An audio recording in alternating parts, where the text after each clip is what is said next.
morning and welcome to Cornish Fishing Tales. Caught one the other day. The addiction and the obsession has now officially begun. I've been up, I got up 2 in the morning the day I got it. I got up 4 in the morning to try the camel yesterday, and I've got up at 3:45 again this morning to come back to where I got one. My mate's going again this morning. He texted me last night, so I decided to come with him because why not? I'm not doing anything else. Why not? You've got to be in it to win it, chaps. So I'm going to get down to the spot. Filming wise, we're going to be a bit hush hush about the spot because it's quite cramped. A lot of locals fish it, and we don't really want loads of people coming down here and ruining it for the locals. I don't want to do that to the locals. So yeah, I might put a filter on things. I might put a round vignette on the video sometimes to stop you seeing exactly where we are. But hopefully see a bit with a fish. I want to catch another one. I want a bigger one. So see them.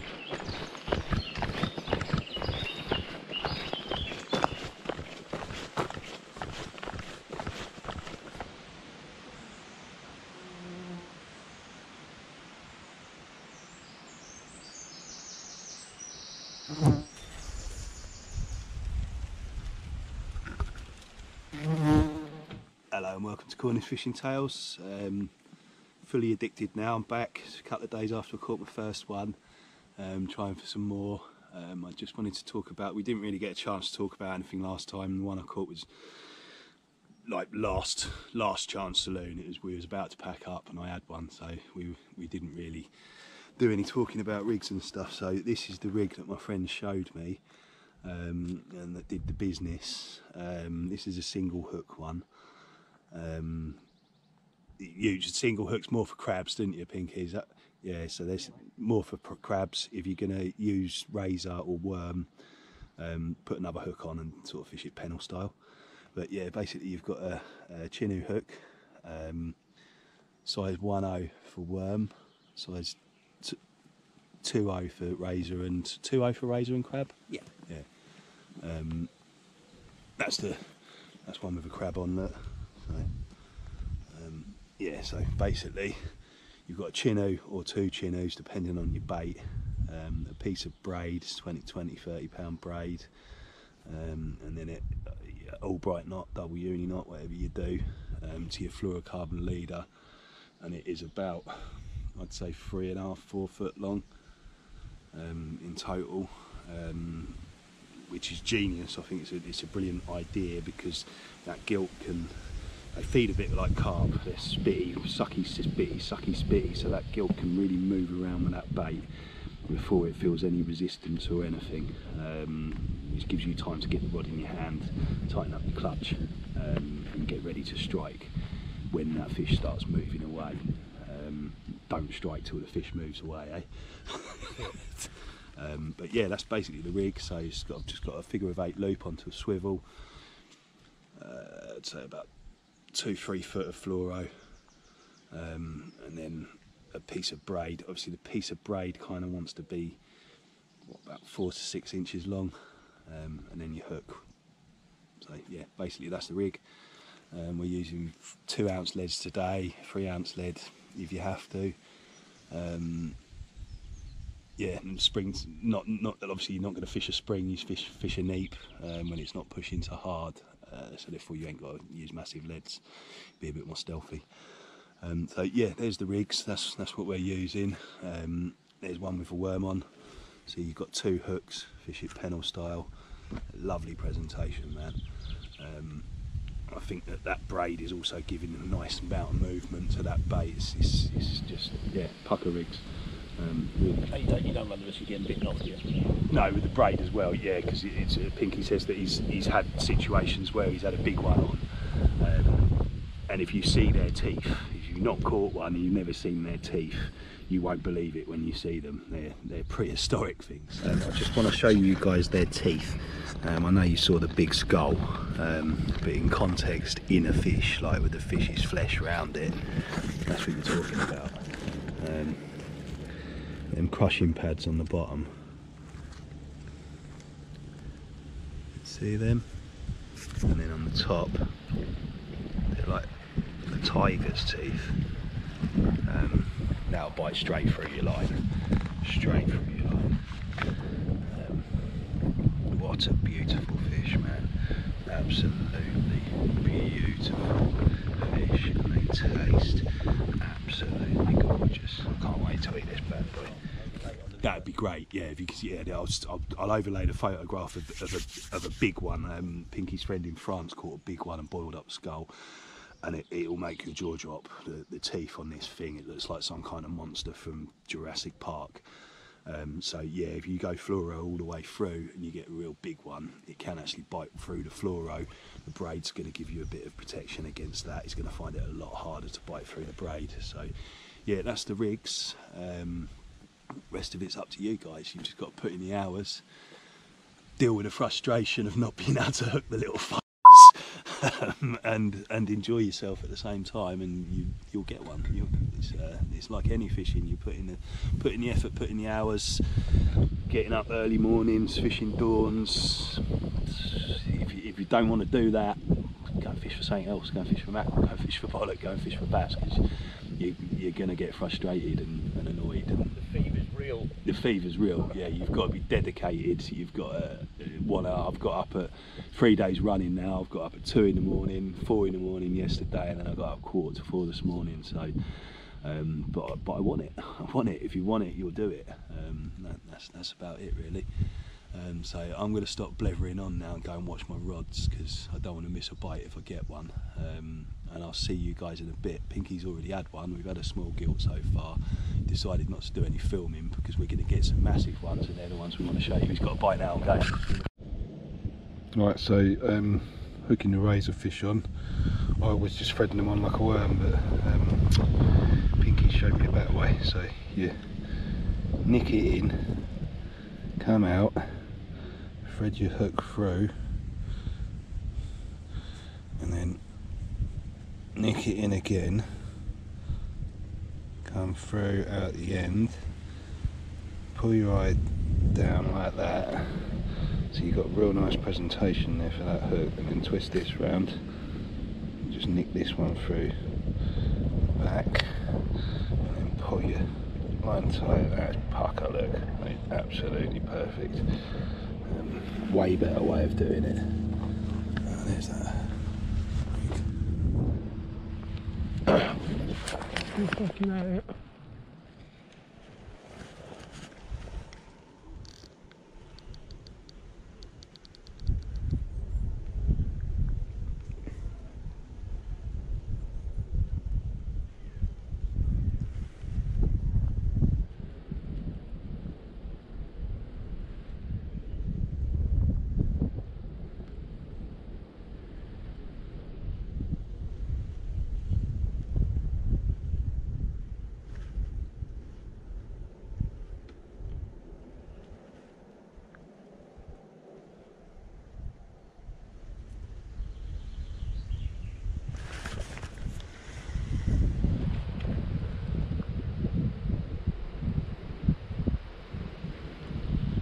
That's another black bream.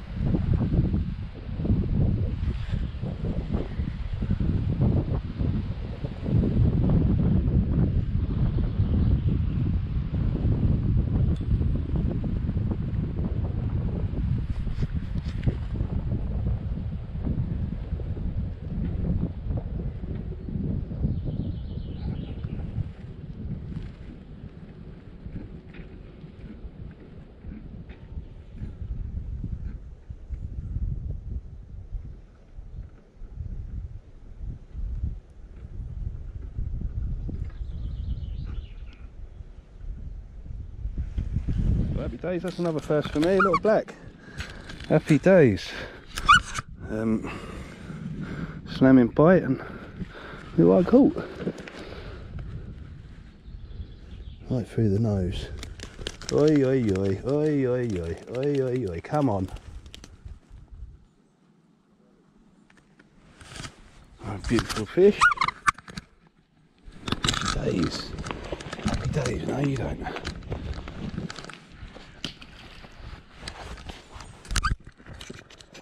Right, get back out. and actually chased it in. I kept striking and striking and striking, couldn't get it hooked. Actually just kept hitting it. I've tried to strike it about 4 or 5 times. Like the 4th or 5th time, I finally got it. So, happy days, getting bites. Oh, come on, Gilt.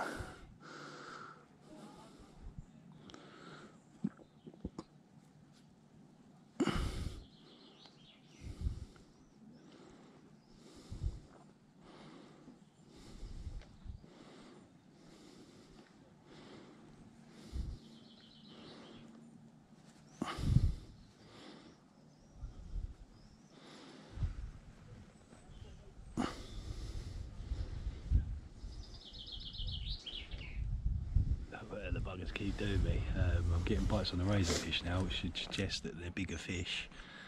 They're bigger and they're smarter because they just keep doing me. I just can't get the strike right.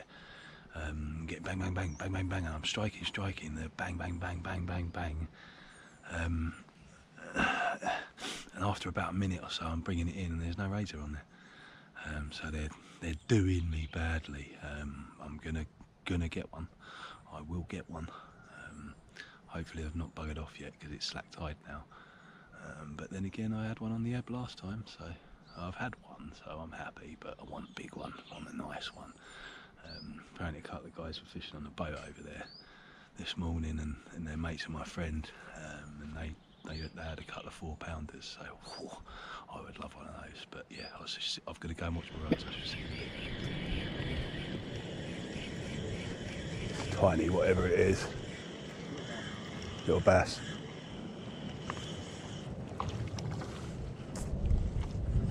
Oh well, the only time in the world I'm going to be disappointed to catch a bass.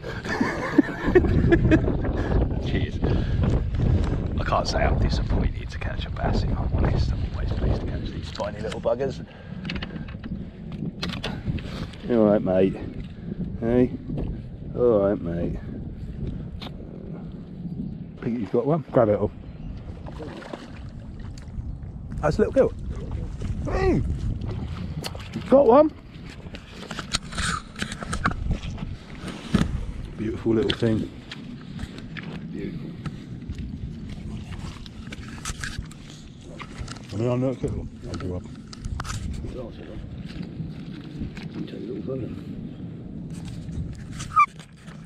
GoPro shoot burst.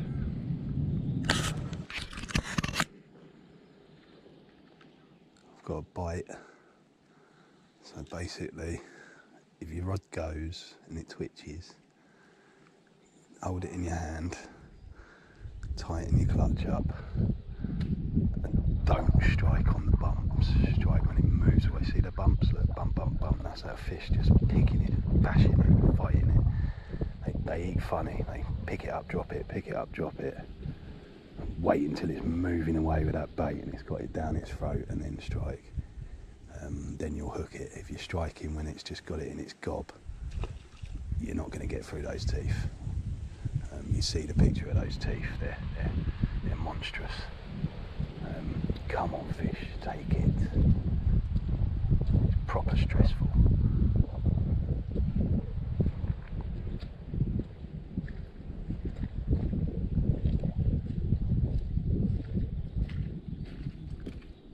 Now I don't even know if the worm's there or not.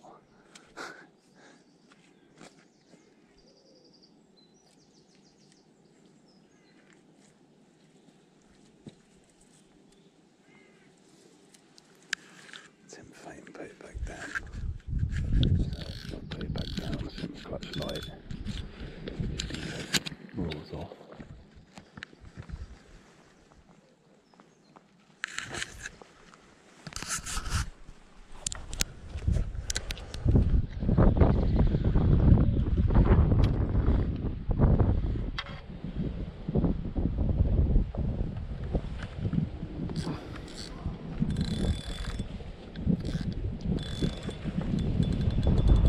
Bites all the time.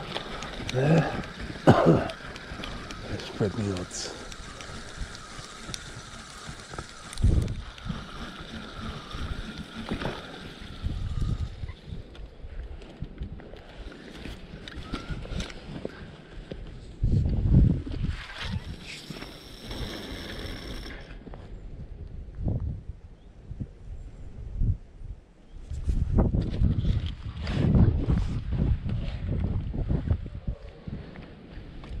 on. It feels quite heavy-ish. Oh yeah, that's a gilt. Come on, mate, in you come. Come on. Come on. Come on. Well, I didn't even know I had that on, and that's bigger than the... Oh, yes!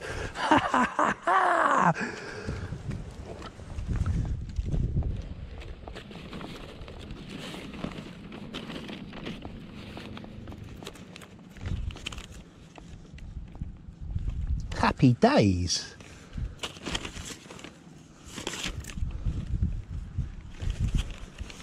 I'll try and get my rig back in one piece, but I don't think I'm gonna, because he has proper swallowed that.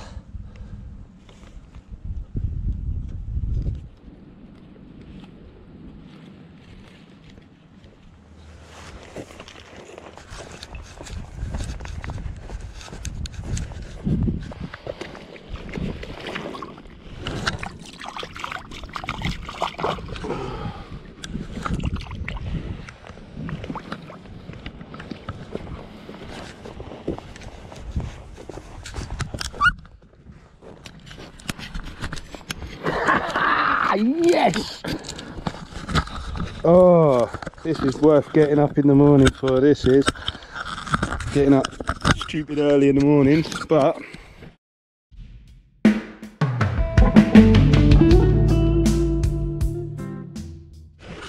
right, so I've fished the whole of the flood now, well into slack water. I don't know what time is it now. It'll be 1:30, so I think we've got about half hour slack water left, so I'm going to give it about an hour and a half. Since I had the other one, the first one I ever caught was on like well into an hour into the ebb. So yeah, I'm going to obviously fish till then and see if anything starts biting. It's gone very quiet. I think I was getting crabbed out at one point. Either that or it was black bream. I was definitely getting black breamed out. They were stripping my bait, so it was bite, just couldn't hook them. And then I wasn't really getting bites, really proper bites. It was getting the odd tug, but I think it was crabs, because every time I brought my bait back it was all gone, but the crabs seem to have gone now. Just checked my bait and it's still there, so I'm hoping the black bream off and the crabs off, because the gilts have come back ready to go back out for the ebb. So yeah, hopefully. My line's twitching a little bit, so I'm going to go. Right, fishing slowed right up now. Sort of about 15-20 minutes into the ebb now. So yeah, not entirely hopeful, but you never know. Just packing the stuff up slowly. Just commenced going around. Not sure if I can see any rubbish left around. I'll take it home with me. That's certainly not mine, because these places where we come, if we want them to stay beautiful, we've got to take other people's rubbish home, because there's a lot of dickheads in this world. People leave rubbish everywhere, so whenever I go fishing, I'll make sure I have a good look around. Try and take any old line or any bits of Coke cans and sweet wrappers and shit like that home with you, because it's not really on, really. I mean, this is an absolutely beautiful estuary. Shouldn't be leaving rubbish, man. If you're doing it, you're a dickhead. Right, well that's it. I'm calling it a day. We're like an hour past ebb now. We've gone an hour into the ebb. It's gone well quiet. Bites have all stopped. So yeah, off back to Camelford I am. I've had a great time.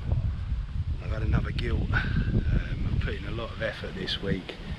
I'm tired, but I'm totally addicted, and I think I'm coming back in Sunday. My wife's going to go bad. But yeah, alright, thanks for watching, chaps. I hope you all get out there and you get yourselves a gilt. Keep at it. It's not easy, but it's possible. If you put the effort in, you will be rewarded. Well, old man in the wool, nice to meet you again, and I bid you farewell and thank you for your gifts.